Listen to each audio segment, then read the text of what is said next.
Blitz. J. Mike, good afternoon. How are you? Doing good, Kevin. How are you down there in Brunswick? Oh, we're doing fantastic. Again, much like you told me off the air, we finally see a little sunshine today. So heading into the weekend, that's usually a good thing. And Falcons, obviously, they wish they were still playing. But talk about the process now. How soon did the Falcons organization start focusing on the draft? Did it start even before the final game was played? Well, it actually started, according to Thomas Dimitroff, in March of last year. It actually started before the 2009 draft was in the books. They start preparing for the next year.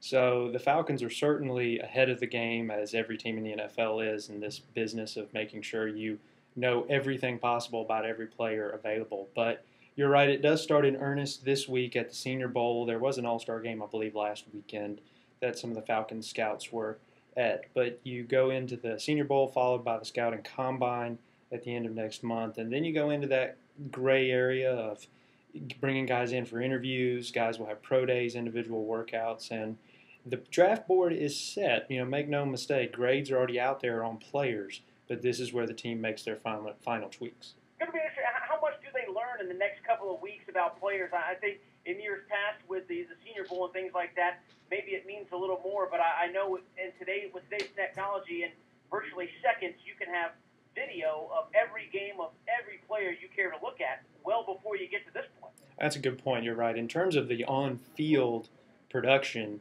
the staff, Thomas Dimitroff, Coach Smith, and the other coaches even, they've gotten in and jumped in film and watched, too, now that the season is over. You've got a lot. And you've got your first impressions, and in many cases you're already deciding kind of, will this guy fit into the system or not? And then you can go on from there. What you start learning now is a little bit more about the guy.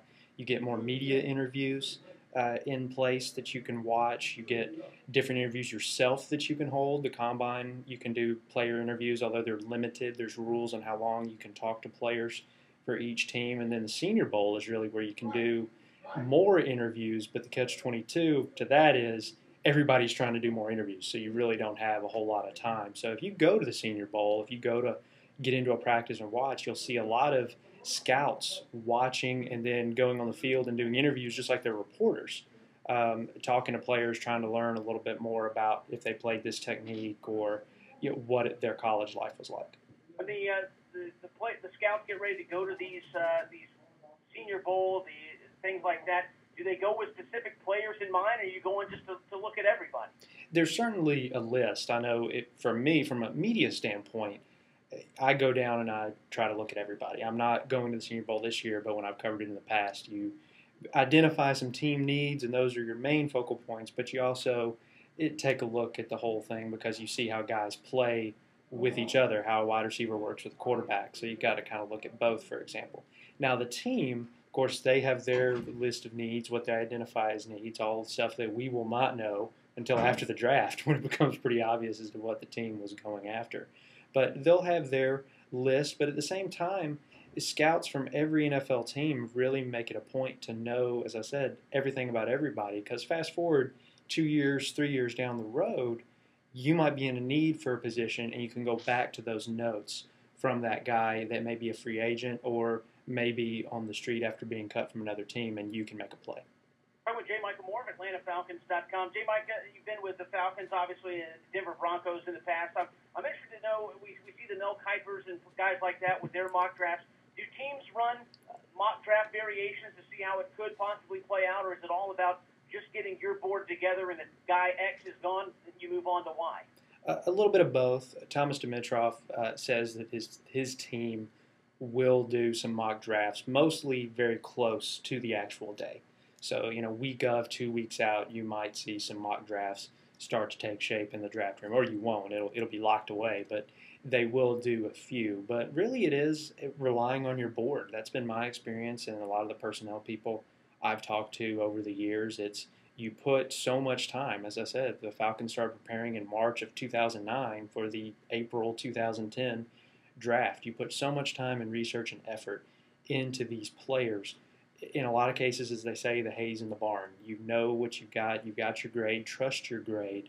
And the only debate comes down mainly if you have two different positions of similar grades, both need, is the guy going to be available in the next round? That's where you have to try to debate, and that's where the art of the draft comes in, and trades and trying to position yourself for the right guy. When you're getting ready for the draft as well, do the Falcons obviously mid to late first round this time around? Do you still put together your board with guys you know realistically you have no shot at getting unless you were to move way up the board, say like an Ndamukong Suh, who's expected to be one of the, if not the first pick, certainly one or two? I think that's a point of preference. I'm not sure exactly what the Falcons' take is on that, but I will say you go back to last year's draft, a lot of people did not think Pere Jerry would drop down to number 24. And sure enough, there he is, and he was obviously ranked at the top of the Falcons board, so they jumped on him, and all the comments after that were, wasn't sure if he would be there, but man, we're excited he is. So they definitely didn't just throw him off the radar saying you wouldn't be there, because that could totally change up everything you had below if you planned that way. In your experience, obviously, the needs, they're not going to come out and tell you who they're looking for, but this is largely considered a defensive-heavy draft. Is that considered an area of need by most around Falcons camp? Well, if you look at what the team has done building so far, you would think that defense is still a point of emphasis. It's a place where the Falcons are still very young, got some good experience in last year. You had a rookie starting in Christopher Owens at the end of the year at corner. Pere Jerry obviously was a starter before he was injured. You don't know what you have in last year's second-round pick in William Moore. But also in the third year of this plan that you want to call it with Thomas Dimitroff and Mike Smith, it's time to start looking at some depth. It's time to say, okay, where are our future pain points going to be? So I obviously look for maybe a little bit more balanced draft this year. But last year there was only one offensive player the Falcons took, and that was offensive lineman Garrett Reynolds. Again, a depth move. So maybe you do take and say, where is a future problems going to be, and you go from there. But with such a heavy defensive draft, you're right, it's hard to ignore the talent that's out there. Hey, Michael Moore, AtlantaFalcons.com, joining us here on the Afternoon Blitz. Looking at the championship games this weekend, you have any thoughts on Jets and Colts and Vikings and Saints? Well, I'll tell you what, we do talk about it around here in the office. We're all bummed that, of course, the Falcons aren't in it and we're not still playing. But I think the heart favorite, the tugging at the strings, obviously would be the New York Jets. A lot of similarities in what that team has done versus what the Falcons did in 2008. I personally like what Rex Ryan's doing up there. Love watching that defense. So that's the team I think that you would like to see win. I'm not sure if they can get past the Colts and that offense at home and the starters playing in the second half. You got to remember when the Jets beat the Colts, that was the infamous game where Peyton Manning was removed. So, I'm looking for the Colts in that game. Now, on the other side, the NFC, if you're a Falcons fan, I don't know how you can root for the New Orleans Saints, but they're pretty good. That's going to be a good game between the Vikings and the Saints. And no matter what happens in the four teams, what happens with each of them this weekend, I think you're in for a pretty good Super Bowl because they all match up pretty well against each other. Any polling around the office there in Flowery Branch for the Saints simply because they are a divisional opponent, or does that really not matter? I know in college football you say, well, if we can't win it, we'll pull for the SEC team, or we'll pull for the Big 12 team or the ACC team. Is there any of that around the NFL, or if they're that good, look out in 2010? Well, if that's the case, sure, look what happened to the Steelers this year. Maybe if they go ahead and do well this year, they'll fall off the map the next. That seems to be what's happened from the Super Bowl winner, Super Bowl participants from the year before. A lot of players I've talked to say, you pull for the team where you know guys. So maybe if that's the case, more Saints players and Falcons players get to know each other from playing twice a year. But at the same time, the Falcons and Saints rivalry is a very quiet one, but a very good one.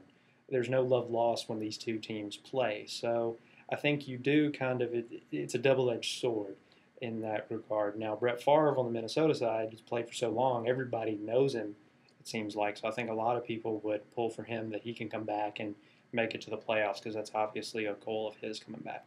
Hey, Michael Moore, AtlantaFalcons.com has been our guest. You can read his blog daily there at AtlantaFalcons.com and even mix it up with you, J. Mike. If somebody, I guess the guy's telling you he's not a big Sam Baker fan presently. Yeah, I'm going to have to go back and, of course, I'm not a homer in every day of the week, but you look at the numbers, although Sam hasn't been very healthy, he's one of the best tackles in the NFC. So got to kind of explain the case a little bit as to why I declared him that in a blog this morning. Go check it out there at AtlantaFalcons.com. J. Mike, a pleasure having you on the program, and have a great weekend. Thanks, you too. All right, J. Mike.